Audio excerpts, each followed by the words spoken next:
Assalamualaikum warahmatullahi wabarakatuh. Perkenalkan, nama saya Azura Faratzila dari jurusan Ilmu Administrasi Negara Universitas Lampung. Kali ini saya akan menjawab beberapa pertanyaan mengenai pemerintahan daerah. Pernahkah kalian bertanya-tanya apakah Indonesia saat ini sedang menerapkan sistem desentralisasi atau tengah menuju sistem sentralisasi baru? Menurut saya, secara aturan, Indonesia saat ini tengah menerapkan desentralisasi. Namun, jika kita melihat praktik di lapangannya, justru Indonesia sekarang tengah menuju ke arah yang disebut sebagai sentralisasi baru. Desentralisasi adalah penyerahan kewenangan dari pemerintah pusat kepada daerah agar daerah bisa mengatur kepentingannya sendiri. Kewenangan ini mencakup beberapa hal, mulai dari kewenangan politik seperti pilkada dan DPRD, kewenangan administratif, hingga kewenangan fisikal untuk mengelola anggaran dan pajak daerah. Tujuan dari desentralisasi ini untuk mewujudkan otonomi daerah yang bisa mengelola sumber dayanya sesuai kebutuhan masyarakat setempat. Sedangkan sentralisasi baru bukan istilah resmi dalam undang-undang, tetapi lebih sebagai kritik terhadap realitas yang terjadi saat ini, di mana pemerintah pusat tidak lagi mengontrol secara langsung, tetapi melalui kebijakan dan keuangan. Meski daerah di Indonesia terlihat memiliki kewenangan desentralisasi ditandai dengan adanya pilkada dan juga DPRD, namun pemerintah pusat secara tidak langsung sekarang membatasi ruang gerak tersebut lewat pengendalian anggaran. Salah satu contohnya adalah pemangkasan transfer ke daerah hingga lebih dari 220 triliun dalam APBN 2026. Dampaknya, daerah akan kehilangan ruang fisikal dan menjadi sulit membuat kebijakan, karena keuangannya sangat tergantung pada pusat. Padahal dalam konsep desentralisasi, kewenangan seharusnya diikuti dengan kemandirian anggaran. Tapi yang terjadi sekarang daerah hanya menjadi pelaksana dari kebijakan pusat. Inilah yang akan menyebabkan melemahnya otonomi daerah setempat. Hal ini menunjukkan bahwa kita belum bergerak menuju decentralizing governance, tetapi masih terjebak dalam sistem yang hierarkis dan dikendalikan oleh pusat. Jadi kesimpulannya, Indonesia saat ini masih desentralisasi secara formal, tetapi dalam praktik sedang mengarah ke sentralisasi baru. Karena otonomi daerah sebagai tujuan utama desentralisasi sendiri justru mengalami pelemahan. Apa pendekatan yang tepat untuk menganalisis hubungan pusat dan daerah? Mengapa fenomena sentralisasi baru ini bisa terjadi? Untuk menganalisis fenomena sentralisasi baru, saya menggunakan pendekatan hubungan antar organisasi. Pendekatan hubungan antar organisasi memperlihatkan hubungan pemerintah pusat dan daerah dipandang sebagai dua organisasi yang seharusnya memiliki hubungan kemitraan, bukan hubungan atasan dan juga bawahan. Artinya, keduanya saling melengkapi dan memiliki perannya masing-masing dalam penyelenggaraan pemerintahan.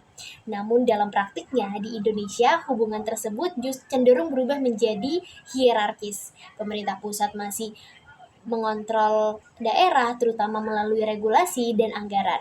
Dilihat dari aturan pusat yang mengendalikan keuangan daerah melalui kebijakan yang disebut dengan transfer ke daerah atau TKD. Akibatnya, daerah tidak memiliki ruang yang cukup untuk berinovasi, karena harus menyesuaikan diri dengan kebijakan pusat agar tetap mendapatkan dukungan anggaran.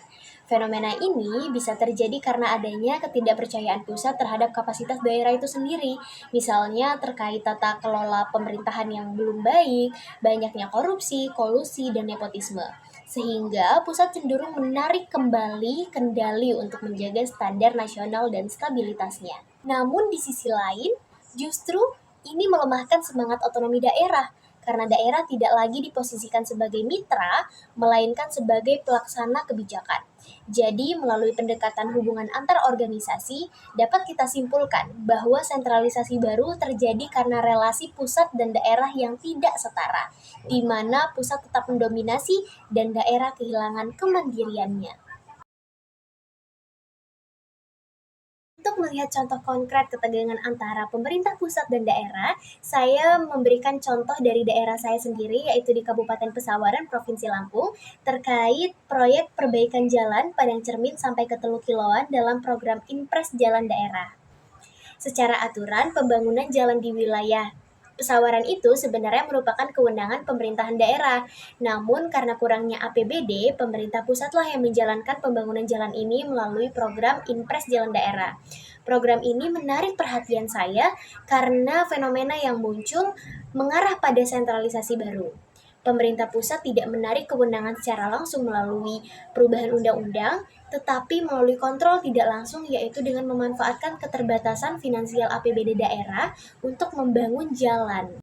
Jalan Padang Cermin sampai dengan Teluk Kiloan penting bagi pariwisata dan ekonomi, tetapi APBD tidak mampu membiayai. Karena itu, pemerintah pusat turun tangan lewat Inpres nomor 11 tahun 2025 dengan program Inpres Jalan Daerah tahap 3, mengalokasikan 48 miliar melalui Kementerian PUPR.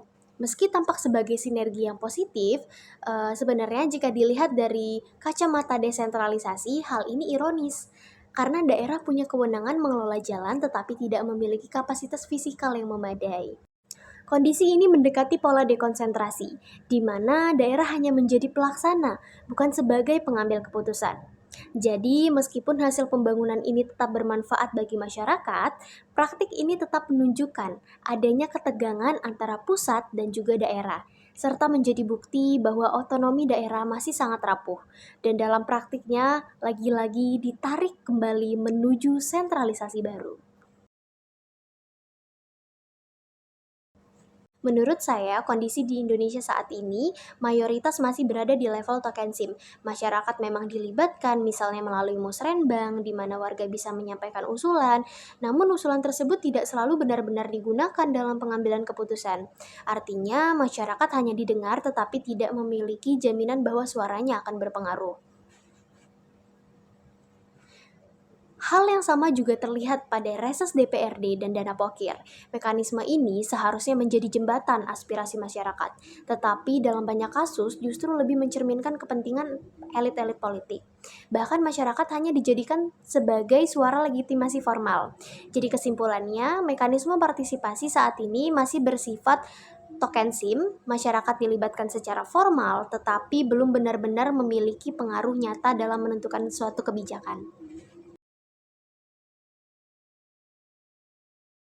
Untuk menganalisis kasus di Kabupaten Pati dan NTB, kita perlu membedakan 3 konsep. Yang pertama, pilihan masyarakat, kedua, aspirasi masyarakat, dan ketiga adalah kepentingan masyarakat.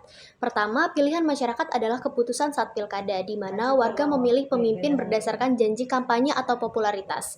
Kedua, aspirasi masyarakat adalah suara atau tuntutan yang disampaikan, misalnya melalui musrenbang atau reses. Ketiga, kepentingan masyarakat adalah kebutuhan yang sebenarnya seperti keadilan. Namun dalam hal ini, masalahnya pilihan tidak selalu menghasilkan kebijakan yang sesuai dengan kepentingan masyarakat. Contohnya di Kabupaten Pati, masyarakat sudah memilih bupati, tapi setelah terpilih, justru muncul kebijakan kenaikan PBB hingga 250%, yang membebani masyarakat. Artinya, kebijakan yang diambil tidak mencerminkan kepentingan masyarakat sendiri. Sementara di NTB, kasusnya lebih parah. Dana pokir yang seharusnya menyalurkan aspirasi masyarakat justru disalahgunakan. Sebenarnya di NTB, kasusnya lebih parah. Dana pokir yang seharusnya menyalurkan aspirasi masyarakat justru disalahgunakan. Ini menunjukkan adanya elit captor, di mana wakil rakyat lebih mementingkan kepentingan pribadi daripada kepentingan politik. Jadi kesimpulannya adalah kesenjangan ini terjadi karena setelah kekuasaan diperoleh, tidak ada jaminan bahwa pemimpin akan tetap menjalankan aspirasi dan kepentingan masyarakat. Akibatnya muncul ketidakpercayaan publik yang pada akhirnya meledak menjadi protes dan demonstrasi. Saya menjadi kepala daerah, ada 3 langkah nyata untuk memastikan aspirasi masyarakat tidak kalah oleh kepentingan politik. Pertama, memperluas ruang partisipasi. Tidak hanya lewat musrenbang, tetapi juga forum komunitas pemuda seperti Karang Taruna misalnya, agar suara yang jarang terdengar bisa muncul. Kedua, menerapkan anggaran partisipatif. Sebagian anggaran daerah ditentukan oleh masyarakat, sehingga masyarakat tidak hanya memberi usulan tetapi juga ikut menentukan prioritas program itu apa saja. Ketiga, memperkuat transparansi dan pengawasan. Informasi anggaran dibuka secara jelas, dipasang di spanduk di depan balai desa, dan masyarakat dilibatkan dalam pengawasannya, agar tidak terjadi penyalahgunaan seperti dana pokir. Dengan 3 langkah ini, partisipasi masyarakat bukan sekedar formalitas, melainkan benar-benar berpengaruh. Kepentingan publik hanya bisa dijaga jika pemerintah berani berbagi ruang kekuasaan dengan masyarakatnya, bukan sekedar mendengar tetapi juga melibatkan mereka dalam setiap keputusan.